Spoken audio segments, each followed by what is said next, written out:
Hello बच्चों, कैसे हैं आप सब। उम्मीद करती हूँ आप सब अच्छे होंगे। मैं आपकी हिंदी की अध्यापिका। तो आज की कक्षा में मैं आपके लिए लाई हूँ वचन यानी कि नंबर। तो आज हम पढ़ेंगे अध्याय नंबर 9। तो सबसे पहले हम पढ़ेंगे वचन की परिभाषा।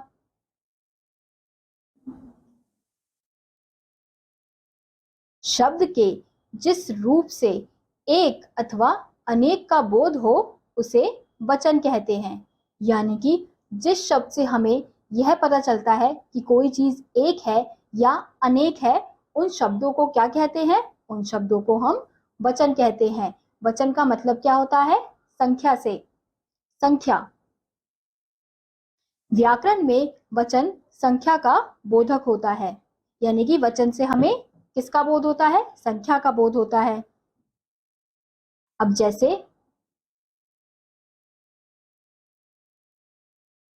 चिड़िया पेड़ पर बैठी है, चिड़िया चहचहा रही है। अब एक में लिखा है, एक वाक्य में लिखा है चिड़िया और दूसरे वाक्य में चिड़िया।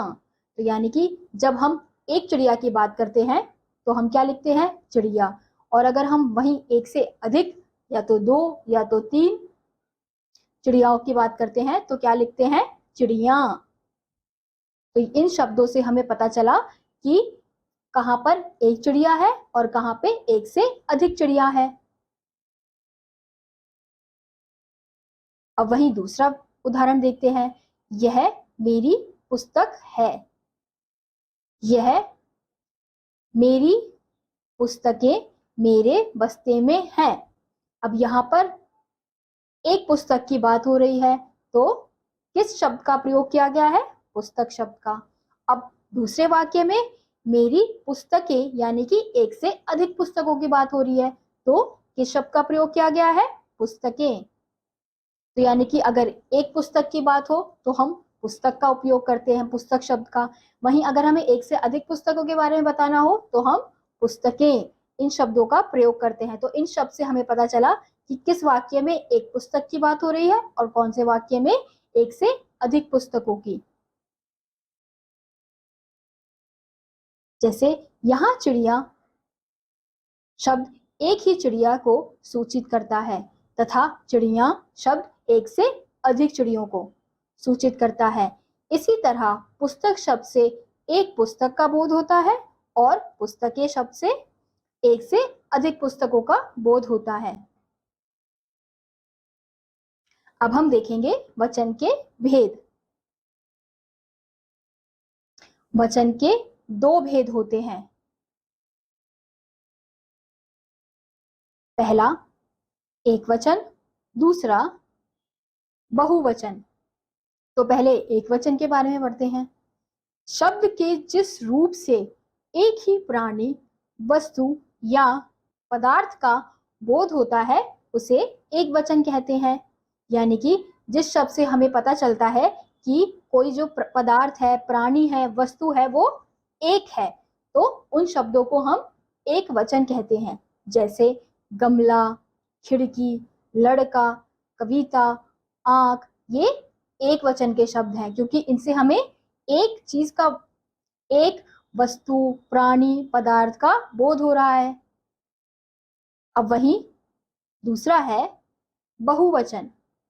शब्द के जिस रूप से एक से अधिक प्राणियों या पदार्थों का बोध होता है उसे बहुवचन कहते हैं। यानी कि अब जिन शब्दों से हमें एक से अधिक प्राणी, पदार्थ या वस्तुओं का बोध हो रहा है उन शब्दों को क्या कहेंगे? उन शब्दों को बहुवचन कहेंगे। जैसे गमले, खिड़कियां, लड़के, कविताएं, आंखें। तो ये शब्द हमें किसका बोध करा रहे हैं? एक से अधिक पदार्थ, प्राणी का बोध हमें करा रहे हैं। तो इसलिए ये शब्द क्या कहलाएंगे? यह शब्द बहुवचन कहलाएंगे। ऐसे ही यहाँ पे वचन बदलने से संज्ञा का रूप बदलता है। यानी कि जब वचन बदलता है, यानी कि जब कोई पदार्थ या प्राणी एक से एक से अधिक होता है तो उसमें संज्ञा के रूप में बदलाव आता है। जैसे एक वचन में रेल और वही बहुवचन में रेलें। एक वचन में बेटा, दूसरे में बहुवचन में बेटे। एक वचन में जुलाहा, बहुवचन में जुलाहे। एक वचन में चरखा, बहुवचन में चरखे। तो हमने देखा किस प्रकार से जो संज्ञा के रूप है वो बदल रहे हैं वचनों के अनुसार। ऐसे ही यहाँ पे उदाहरण दिए गए हैं जिन्हें आप देखकर समझ सकते हैं। तो आज हमने सीखा व्याकरण में वचन संख्या का बोधक होता है।